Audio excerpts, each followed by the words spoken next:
How are we today, ladies and gentlemen? Welcome back to the Midnight Cinema. It's your boy Midnight coming to you live, leader of Team Alpha Wolf Squadron and everything, everything. We are here to talk movies. And particular today, I know I'd said it on Twitter about a week or so ago that I was going to do a Chippendale. Oh, whoa, there we go. Almost lost the screen there. A Chippendale Rescue Rangers movie review. And like I said, things have been a little busy lately. It's been a little hectic, but I knew I was going to get around to finally doing this. And so I just want to share my thoughts really, really quickly.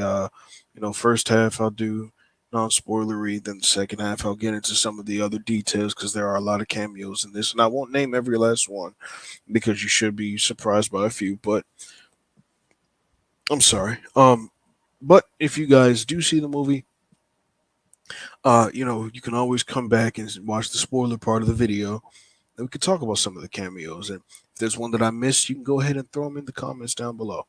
But hey, it's gonna be good. So, what are we talking? Chippendale. So, Chippendale was a movie. Obviously, is a movie. I'm sorry that came to Disney Plus. Let's see. What's the date when that came out? What, May of obviously May this past month. Can't think of yeah, it doesn't say, but nonetheless, man. And it's a really it was not what I was expecting. I thought it was honestly going to be pretty uh not good, or because I was just like, really, this is what we're doing, a Chip and Dale Rescue Rangers movie? Who asked for that? I mean, not so much that every movie, nobody ever really asks for a movie, but it's just the simple fact that this is a property that now in today's time, nobody really talks about as much unless you have friends who are um, heavy cartoon fans, or big Disney fans, or that's really it. Not the general audience isn't really just going in detail of, oh, Chip and Dale, like you have the memories of the characters and all, but no one's really talking Chip and Dale. And so when this was announced, I didn't see the trailer, didn't watch it, didn't really care to because I just thought that this was a completely silly idea. And just like Get Out, this movie proved me wrong. uh, I'm not a fan of Who Framed Roger Rabbit. I'm just not a fan of the animation meeting uh, real life. It's just not, it doesn't really appeal to my eye all that much. I felt that way about Who Framed Roger Rabbit. I felt that way when I look back at it. Looney Tunes back in action. When I was a kid, yeah, I loved it, ate that stuff up. But I got older, I wasn't really feeling it when I look back at it. I'm like, no, it wasn't for me.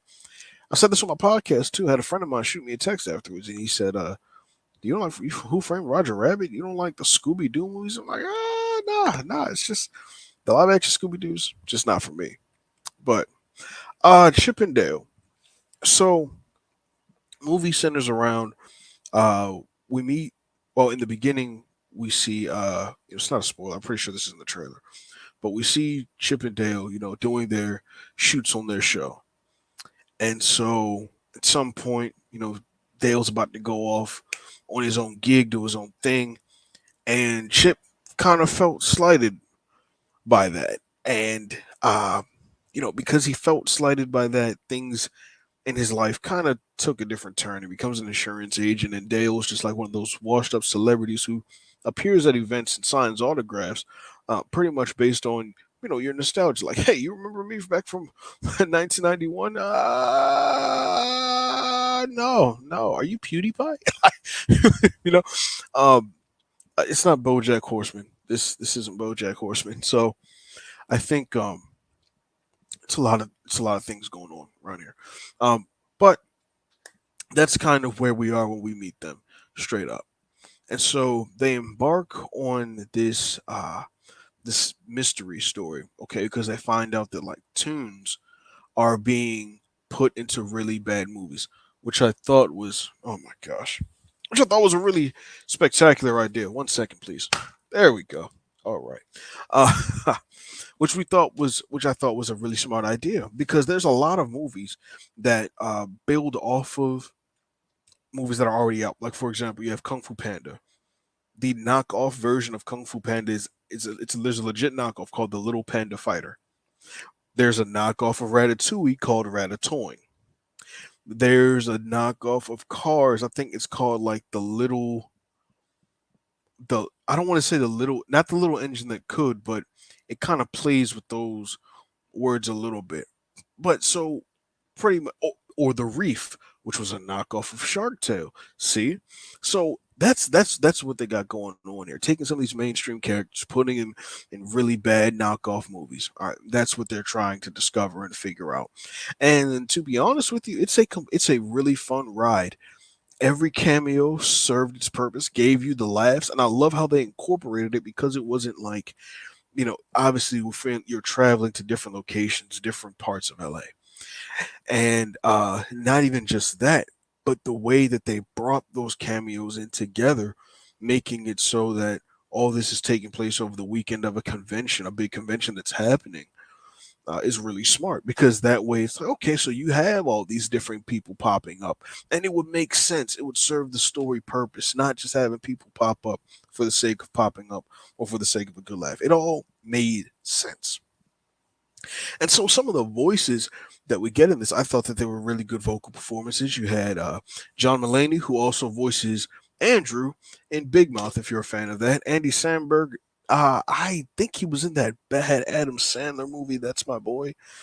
Not really all too familiar with the rest of his work. I mean, if I see it or hear it, I'm pretty sure it's like, okay, yeah, I remember that.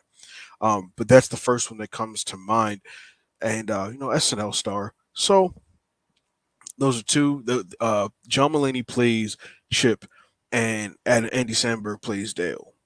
And then you have J.K. Simmons as the police captain. He's like, I mean, not the police chief. I'm sorry, Chief Putty, police chief Putty.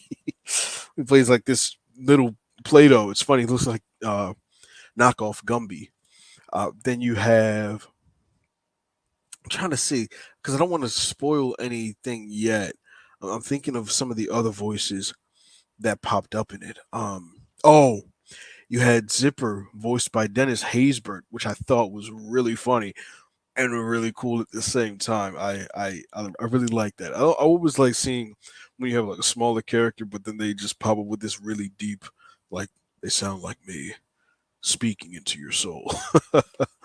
uh, but no, for real. It was good. Like I said, I enjoyed it. I enjoyed the vocal performances, the animation, and the live action. It actually worked for me. I'm not even gonna lie to you. It actually worked for me. I didn't think it was bad at all. I understand that for how to Who Framed Roger Rabbit came out in what 1986, so it's a bit dated. I get that, but like I said, even then, a lot of people still love the movie.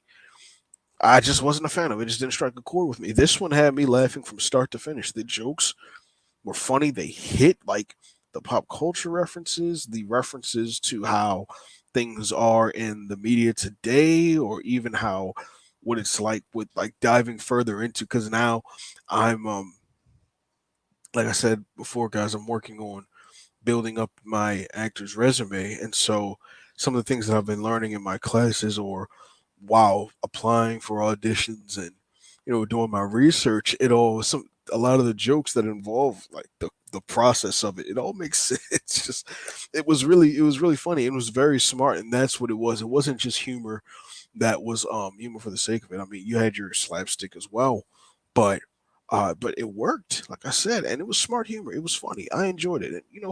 And who doesn't love the cheesy puns here and there? Plenty of those. So it was a good time. Now, here's the spoilers. Uh so many cameos. That's really all the spoilers.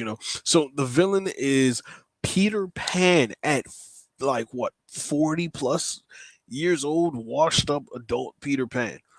He goes by Sweet Pete. Now, when they said Sweet Pete before we even met the fact Peter Pan, or the fact that we even knew that that was Peter Pan, I thought it was Pete from a Goofy movie, um, House of Mouse. I thought it was that Pete, but no, it's Peter Pan. We get Seth Rogen as like this awfully designed Beowulf Viking character.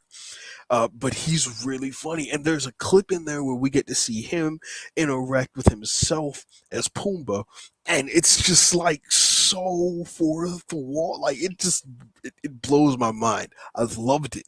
Uh, you have what the Coca Cola bear popped up. That was cool. He's one of the henchmen for Sweet Pete.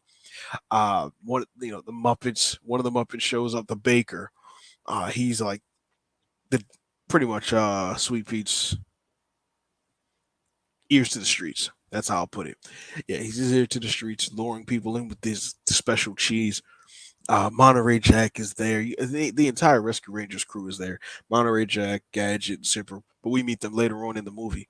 And the thing is, when we meet Monterey, it's crazy because you notice this guy's got a drug addiction. It's awful because of the cheese that he's eating. It's like the stinkier the cheese, the better. That's how they're feeling. It's like that. There's so many ways I could go with that. Um, but it's like that. That skunk. So he's got like this affinity for it. He's enjoying it, and he gets caught up with Sweet Pete, and then he's like, well, he's not paying his money on time, and so he gets captured, and he's about to go off into whatever knockoff movie that they were going to make. And so that's really where the story is. They have to go save Monterey Jack. And you know, so and along the way we see other things like you see Jimmy Neutron's hair pop up, which was crazy. Skeletor makes an appearance. Baloo in full clothes like Shades jeans giving autographs. What? Are you kidding me? I don't think he was voiced by Bill Murray, but it was still fun to see. Also, probably obviously, before I get to the biggest of all, we got Batman pop up. They did like a Batman versus was it I think Batman, not Batman versus Dale, because Dale didn't make it big like that. The- but Batman popped up. I forgot who he was fighting. Darkwing Duck shows up. I think Deadpool made an appearance. If it wasn't him, there was some red and black figure. I can say that. Not sure if it was Deadpool, but off the top of my head, I think it was. But the biggest of all was Ugly Sonic. And seeing him appear, like they actually took the original image of Sonic, the live action version, and put him in this movie, like jacket, jeans, like, hey guys. It's just like, wow. And those were some of the funniest bits, and it was so unexpected. And you just wonder, how did Disney get their hands on this? And a lot of other characters. I was really shocked to even see the Jimmy Neutron hair pop up when they come across the machine that's supposed to pretty much make them change in all sorts of ways. And the thing about that machine that I also thought was really interesting was that it pulled from different animation styles as well. It's like, oh, here's your anime, here's your CGI, and it was just the way that they kept going with the different styles that they would do. I thought was so cool. And I mean, really, I had a fun time with this movie. It's so good. If you have not seen it, go check out Chip and Dale Rescue Rangers. And the thing is, before I close, yes, the story it's pretty predictable, but the journey itself is so much fun. I mean, I kind of had a feeling in the end anyway. I was like, as I already said earlier, spoilers before I went on this rant. Um, that Chief Putty was the one that was working with Sweet Pete and kind of and getting Tunes locked up because he was pretty nonchalant, didn't care, and he was voiced by J.K. Simmons, which was he brought that fun to the role. Dude was crazy. Ah man, just the way like he throws himself around as Putty, and I mean, there's like a straight up drag it out fight between him and his cadet. She's following him around, and before they had a case, the case didn't go right, didn't believe her, so he lost all trust in her. And so now when she's on this case with Chip and Dale figuring things out, and she's one of their biggest fans, she's like, look, I'm gonna help you all out. But they were thinking at first, well, at least Chip was thinking at first, well, it has to be her. She's never seen our show, hasn't done doesn't know what her favorite episode is, but she's definitely a fan of ours. Is that not sketchy? That's how he's thinking. But Dale was like, nah, there's something else here. There's definitely something else here, but she said all that not to give it away, which was cool. Uh, And like it's a fun time. It's definitely a fun time, and that led to that fight with Chief Putty. They get into it. It was great. Gadget and Zipper are a thing. They have like 42 kids, I believe. Phew, wow, a lot of offspring, sir. You need to control yourself. But guys, yeah, I would give this movie probably what 3.9 out of 5 full moons. That's what we're gonna do. Yep, we're full mooning it. That didn't come, that didn't come out right. That did not come out right. But yes, one day I'm gonna have that graphic up. 3.9 out of 5 full moons. Loved it. It was a really enjoyable, great journey, great. Not the story, like I said, average, predictable, but hey, it's the fun that you have along the way, and that's really what it was about. The cameo appearances were everything. Seeing Chip and Dale on screen, I would like to see. Honestly, I wouldn't mind seeing another one where they just do their mysteries. I really would not mind seeing it and explore the rest of this world. I think that would be really interesting if they keep going with how they're going and keep the same writers. I mean, go for it. Honestly, people are really responding to this movie. When the reviews came out, people were clamoring left and right, could not stop praising this. So go check it out if you haven't seen it. It's on Disney Plus on streaming. And guys, that will do it for this evening's video. I hope you all have a great one. Remember, we are one pack, one nation. And before I close, because I just thought of something, um, go check out the Multiverse of Geekdom channel where I'm also co-hosting with Ben Rayner, also Jedi Master Don Tucker, and we'll be having some more shows that will be coming out pretty soon. Different things that we want to start putting in production. I'm going to start following Obi-Wan. It's going to be my first exposure truly to Star Wars. Yes, I can admit that. You got me on camera saying. So yes, I cannot wait to see that. Cannot wait to start it. I'm going to try my best. I'm going to binge Stranger Things. I've I've left off on. I'm on like the middle of season 3. I'm going to get caught up and then we'll talk about it. So, but be on the lookout for Weekly Geekdom, which is Friday with me and Ben Rayner on the Multiverse of Geekdom channel. You can follow me at on Twitter at The Outlawed Mime, on Instagram at The Midnight Cinema 41. And remember to tune into my podcast, Wolves of Midnight. Everything is great, where we will be talking further movies, more in depth movie news. I don't know why I keep hitting this camera. Sorry, guys. But like I said, stay cool. Remember, one pack, one nation, one smooth how. Good night, guys. Have a great one. Love y'all. Enjoy yourselves. Be safe out here. It's a crazy time, but hey, we're gonna get through.